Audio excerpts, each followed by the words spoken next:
What's up, everybody? It's day one of the Industry Summit here from Las Vegas. We're going to go around, check out who's here, see what's up, and check out some of the card show. Ted, how is the summit so far? Summit so far is, well, this is just the card show part of it. So the card show is much busier on Saturday than it is today, but if you can look, we've got a good crowd in here today too. So we're really happy with that. We have our autograph guest tomorrow, so Johnny Bench, who's going to be our keynote speaker at the summit, is actually doing a public signing for us tomorrow. So that's exciting. And you know, our issue is not having enough room for enough people this year.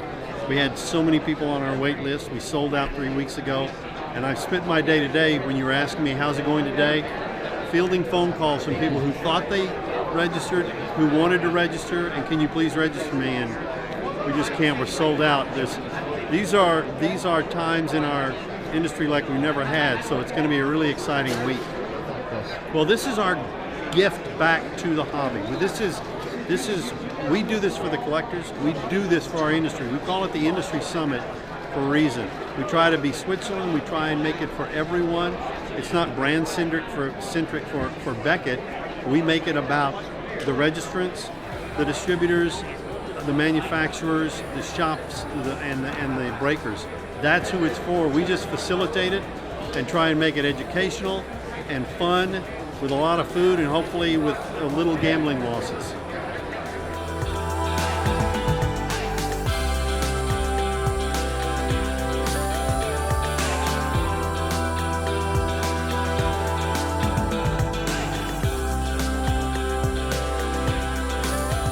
Kyle, king of the cards. We're here at the Industry Summit. Kyle, you got to tell me, you weren't going to be here, but you're here. Explain the story. So, a little, rain, a little cloud, aka hurricane, decided to make its way down to my parts in Florida, and it looked like it might come right at where I am in Tampa. So I said, hey, how can I get out of the way of this? And figured, why not go to Vegas? Obviously, that's where my mind would go naturally, to a card show. So I got out of the way, and now we're here. Just want to have a good time, really have some good conversations, get some great content, and have fun doing what we're doing. That's what I'm always looking for, is just to have fun experiencing the hobby, meeting new people, making deals. That's what it's about.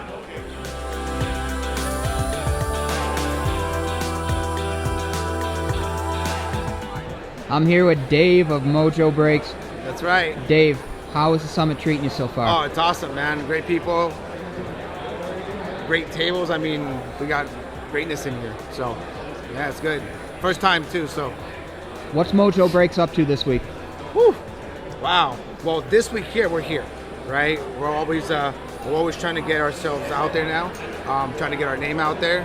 And we're just growing. So now we're going places to places, more conventions, more events, and we want to grow as much as we can. So get our name out there. Overall for the week, what is Mojo Breaks looking to get out of this summit?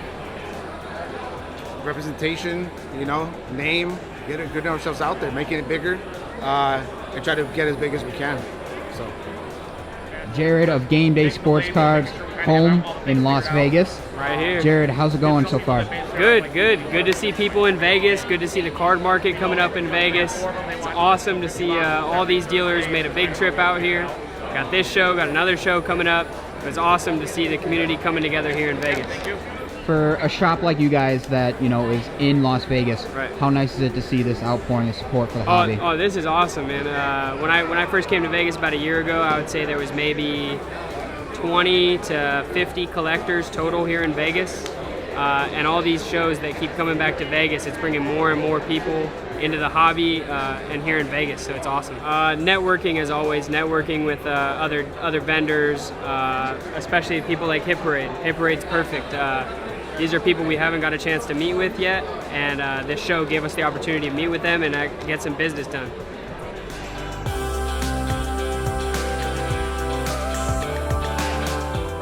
Craig, how's the summit treating you so far? It's pretty cool so far, man. I'm liking it. A lot of people here. Not as much as the one down in Burbank, but there should be more people here tomorrow. Now, is this your first summit, or how many summits have you been to? This is my first summit. It's my dad's second summit. We're here with him right now, just helping him out. A little bit of a family business. Nice. Overall, what's your goal of the week from the summit? What do you want to get out of it? I'd like to learn a little bit more, maybe do a couple flips, try to double down on our money, and then head to the next show next weekend. So I'm here with Michael at the Tag booth. Listen, Tag, relatively new. Can you show us a little bit what's going on? Yeah, absolutely. Come on down. So we wanted to create kind of like an interactive, immersive experience for the customers. We have the slab, and then accompanying the slab, we have what we call the dig report. And this is the digital imaging and grading report. So this essentially gives the longitude and latitude of every defect on the card itself. You have the card ID information here, the tag grade, which converts to the industry standard score here, which is 8.5. One of our signature moves here is we have a surface defect transparency slider, and this shows the customer the photometric stereoscopic imaging of the card. So you're able to pinch and look at the kind of like the infinitesimal defects and details of the card through this imaging. And then as you continue to scroll down, you have a gamification portion here, the population report, the card rank chronology. So if you have first place, first, the value of the card skyrockets. And then we have the tag grading summary. I call this kind of the tree on a 1,000-point scale, the front and back, the sub-scores here. We also measure the dimensions of the card, which help anti-counterfeiting measures. And then more of kind of like a data dump here. You have front and back showing all the defects of the card. There's a scratch here, a scratch, front and back, and you can oscillate between the two. And as you continue to scroll down, you have the surface defect annotations, which you can see here. This identified a pit, and as you continue to scroll down, you have the full queue of that exact defect. So it tells you ID 1, side, the front, what type of scratch it is, the location, the region, the area, and then as you continue to press link or view, it'll show you exactly where that defect is. So it identified these small 3 pits in region 1, ID 1. As you continue to go back here, you can view all the rest of the defects that are logged. As you continue to scroll down, you have even more details, front corners, so how sharp that right angle is. The customer can also zoom in if they'd like. Again, 1,000-point scale. We have the corner surface wear, and then edge details. As you continue to scroll down, you have a DSLR photo of the card, professional image of the card where you can upload to any secondary market of your choosing for free. And this whole report is complimentary with our grading. It provides a genuine report for the card itself. I think it's only fair to provide where the defects of the card, where the defects are of the card, so that people know, the fair and the fair grade of their card. And it's, I think, hopefully it will be a game changer in the industry. I think it's just to showcase just our dig report and our slabs. I think as it becomes a palpable feeling for the customer, they're holding the slab, they're playing with the report, it can change the mind of what I like to call a lot of educated skeptics in the industry. All right, I'm here with Corey of Show Your Slabs. What's up, guys? Friend of the show, just gonna say. I literally was just on the show last week, so I guess 2 weeks in a row, I'm a reoccurring guest at this point. So maybe I can get like a monthly segment, or we'll do some box breaks together, something cool. I would be totally down with that. You could basically call yourself a regular. Corey, how's the summit treating you so far? Summit's great. So we had the show today and tomorrow, and then Sunday, Monday, Tuesday, and into Wednesday is the industry part where it's kind of B2B. Like I said, great foot traffic on the show early. We're out here rocking chains, selling displays, having a good time. For us, it's just getting out there, getting, as many eyes on our product as we can, and meeting the store owners. And this is such a great show because it leads into the industry summit, which, all the biggest names, the guy who writes your checks here, the guy who writes his checks here, the guy, and you get all them into one roof. It's very cool because it gives everybody a level playing field. You just get to, pitch your product and hopefully make a deal. So our overall goal is to make and kind of, keep up our relationships that we already have with all the vendors, all the card shop owners across the country, collectors, everybody who shows up to this. And it, for the future, nobody knows what it holds, and like Fanatics will be there, all the big names will be there. So for us, our goal is to just get in front of them and make the relationships strong and kind of pitch our product and help get all our stuff out to the consumers. So I'm here with Faisal of the Card Plugs, and look, this is the only Canadian vendor? Yep, we're the only Canadian vendor, guys. How we doing? My name is Faisal. I'm the founder of the Card Plugs. So we're based in Ottawa, but I'm out here in sunny Las Vegas with my good friends, and it's kind of like the end of the Summer Olympics here. We've got the Industry Summit Card Show, the summit itself, and it leads us right into the Las Vegas Card Show from the 6th to the 8th, so it should be definitely a great week out here. So I'm myself an entrepreneur. I was doing commercial real estate, and I'm also a Subway franchisee. COVID really effed that all up for us, and that's where I pivoted into my actual hobby, which is sports cards and Pokemon. And I'm thankful to say that we now are employing over 14 people across North America, and we're not stopping. I love to just continuously network with all the various faces around here and the brands that are obviously seen all over social media. So that's the biggest thing for us, and that's what allowed us to grow exponentially, is to get outside our comfort zone, go out there and meet new faces and continuously grow. So obviously, being at the Beckett Summit, we're looking to establish ties with whoever we can at obviously Beckett to get our grading taken care of more smooth for our clients up north in Canada. We've noticed the market up there has been brutal for a lot of shops taking in people's cards and just reaming them with prices and obviously with turnaround times, and that's what we want to do, is just give people that fair solution and obviously just meet new faces as well.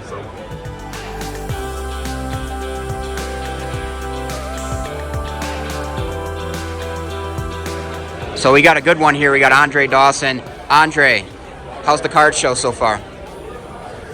Entertaining as usual. Good to see, all kind of stuff. Now, I'm usually more interested in looking at baseball cards and older stuff. Just ran across 3 Topps Manos. I used to own 2 of those, but obviously they were both trim, and that was back in 1987. But I just like to get out, look around, venture around, and see a lot of the newer stuff that's out there. Well, I'm not a collector anymore, per se, but there's a lot of different stuff out there now, a lot of different cards of myself coming out. It's good to see the new stuff, so I'll grab one and put it aside, maybe somewhere along the line. I get a grandkid, and I can pass it on to them. What's up, everybody? Day 1 of the Industry Summit. Got you some stills to look at here. Look at that handsome guy in Johnny Bench. Nice little photo there. Johnny Bench, keynote speaker for Day 1. There you had Ted Barker giving some welcoming remarks. Jeremy Lee of Tag's on the come up. They're on the rise. And then we also got to hear from Fanatics a little bit more about their memorabilia. So not too much on the card realm, but we did get to hear from them at the very least. There you go, Johnny Bench again. Chris from Loop presented the Breakthrough Award to Women of the Hobby. That was awesome. And then one of the great moments of the day, we got to see the 2022 Hall of Honor inductees. Grayson White from Australia, Joe Davis, David Reel, Mike Jasperson of Jaspys, Kevin O'Neill from Topps, and Tracy Hackler. Tracy Hackler, cool dude, might be coming on a certain podcast. I'm just going to throw that out there. We also got to hear from Dr. James Beckett, who did a little submitted talk, and it was cool to hear his experiences from, his time in the hobby. And also, just gonna throw it out there, we had our guy, we had our owner, Adam Martin, on the show. As you can see here, he's sitting there right next to Beckett, and look, he was able to tell some stories about recommendations as people start to get into the hobby more. He also talked about things, if he could have changed certain things, and they were interesting to hear. And also, it was just nice to hear some stories about his time in the hobby over, the many, many years. So overall, day one, pretty cool, and we're looking forward to day two. What's up, everybody? Industry Summit Day 2 from Las Vegas, Nevada. Start off the morning with women in the hobby. Sharon Chong, Christina Thorson, Stephanie Garcia, and Brian Gray from Leaf. Nice little discussion to start off the morning. Next up, we had Kunal Chopra, the CEO of Beckett Collectibles. Remember, he's coming from a tech background. He's going to use that tech expertise to expand Beckett. Going to be fun to see. Next, we had a LCS roundtable and also a live streaming increase your reach, increase your revenue panel. The LCS roundtable was cool. Got to hear how they're getting kids involved, which was nice to hear. Also, we had a little discussion from Alan Nars of Big League Cards, talking about protecting your assets. A lot of robberies at local card shops lately. Got to keep an eye out for that. We also had a discussion about NIL, the present and future effect in the hobby. That's mainly referring to college athletes getting paid. Also, we had Breaker Roundtable. We had alternate asset class with alt, collectible, and card ladder. We had some international guests talk at the summit. We also had a trade night session with some big names, but the main thing we had national. We had the new crew on stage: Al Durso, Joe Drelich, Jim Ryan, Brian Capola. They're taking over in 2024. Remember, next year in Chicago, then Cleveland, and then Chicago again. 2026, they're looking at new locations. And remember, it's all going to be decided upon the dealers. The dealers are voting, but remember, size has become a hurdle. So there's a lot of added discussion in what can possibly come from the 2026 National. It'll be interesting to see. So day 2, loaded with information, loaded with panelists, great discussion from the start to the finish.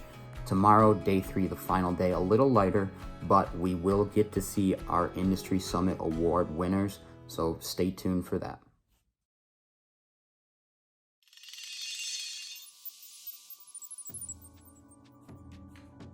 International Card Shop of the Year. This was actually the closest vote. It was a dead heat. Dead heat. Jerry Collectibles and David Adams, Amsterdam. The Repack Brand of the Year, Hit Parade by David Adams.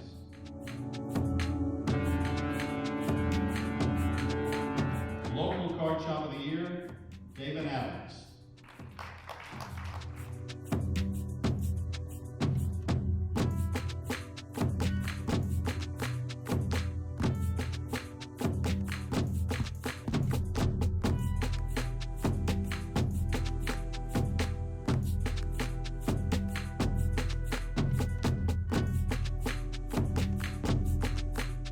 All right, I'm here with Tom Hughes, Hit Parade. Tom, Reprack Band of the Year.